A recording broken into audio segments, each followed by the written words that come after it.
Garden ব্রিজে বেআইনি বহুতল ভেঙে পড়ায় উদ্বিগ্ন শহর কলকাতা। বেআইনি নির্মাণের প্রতিবাদে বুধবার সাংবাদিক সম্মেলন করে হাসিম আব্দুল হালিম ফাউন্ডেশন।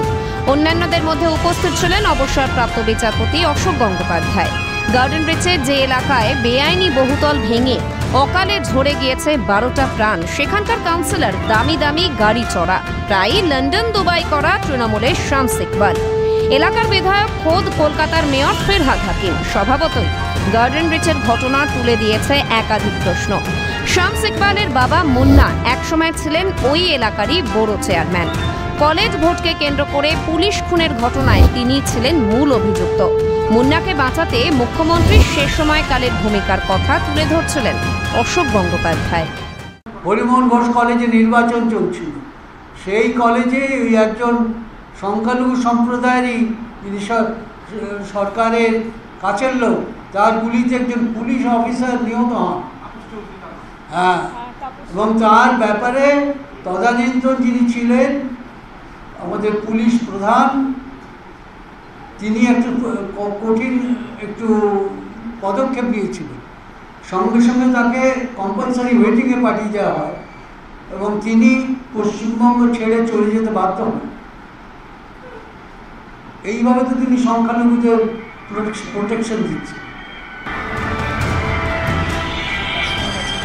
হঠাৎ বেজে ওঠে প্রাক্তন বিচারপতির ফোন। সাংবাদিক সম্মেলনের মাঝেই চলে কথোপকথন। হ্যালো,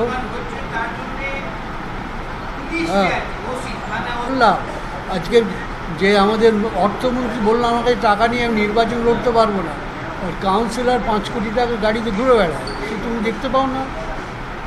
আমায় বলে লাভ কে? আর বাবার টাকা তো সবার টাকা, কার কত আছে আমরা জানি।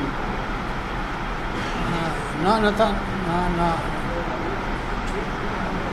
না না সেটা তো তোমরা সবাই জানি কার কত টাকা আছে।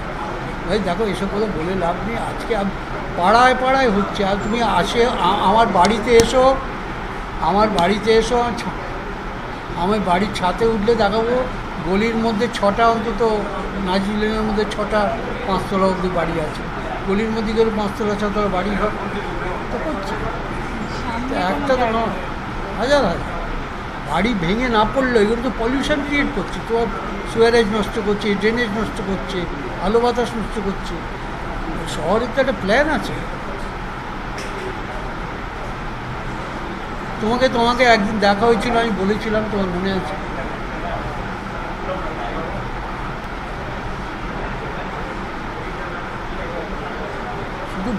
শুধু ভেঙে পড়া নয়, ভেঙে না পড়লেও দাঁড়িয়ে থাকলেও যা অবস্থা হচ্ছে, শুধু পলিউশন কি? আর why should government pay? Polluters pay, এটা সুপ্রিম কোর্টের আইন। আমি তো বলছি, তোমাকে দেখিয়ে দেবো, পলিউটার শুড পে, যারা পলিউট করছে দে শুড পে। তুমি কেন টাকা দেবে? সরকার কেন টাকা দেবে? সরকারের টাকা তো আমাদের। ওই বলবোই আমি তো সবাই বলবো, ট্যাক্স পেয়ার্স মানে কেন যাবে সেখানে? মনে করো না, আমি যা মনে হয়েছে তাই। সরি, এটা মেয়র ফোন করছে। হ্যাঁ, মেয়র ফোন করছে। ফোনালাপ শেষে অশোক গঙ্গোপাধ্যায় জানান, ফোন করেছিলেন মেয়র ফিরহাদ হাকিম স্বয়ং। সাংবাদিক সম্মেলনের মাঝেই কেন মেয়রের ফোন? শুরু হয় বিতর্ক। তবে এ নিয়ে বিতর্ক চান না অশোক গঙ্গোপাধ্যায়, সযত্নে বিতর্ক এড়িয়েছেন ফিরহাদও। না, কোনো হুমকি দেয়। কথাটা শুনুন, তিনি তো জানেন না আমি প্রেস কনফারেন্সে আছি, তিনি হয়তো জানেন আমি এমনি আছি। এই জন্য ফোন যে কোনো লোক করতে পারে, কথা যে কোনো লোক বলতে পারে। বলছি, অশোক গাঙ্গুলি অভিযোগ করছেন প্রেস কনফারেন্স চলাকালীন আপনি ফোন করেছিলেন, এটা কি সত্যি? উনি বলছেন সাংবাদিকদের যে আপনি ফোন করে কারোর সাথে ফোনে কথা বলে, এটা আমার ব্যক্তিগত সম্পর্ক। প্রেস কনফারেন্স চলাকালীনই কি কল করেছিলেন? জানি না, তখন প্রেস কনফারেন্স চলছিল কিনা জানি না। কিন্তু থেকেই গেল বেআইনি বহুতল নির্মাণ বিতর্ক। প্রশ্নের মধ্যেই থেকে গেল রাজ্য সরকার ও কলকাতা পুরসভার ভূমিকা। ক্যালকাটা নিউজ।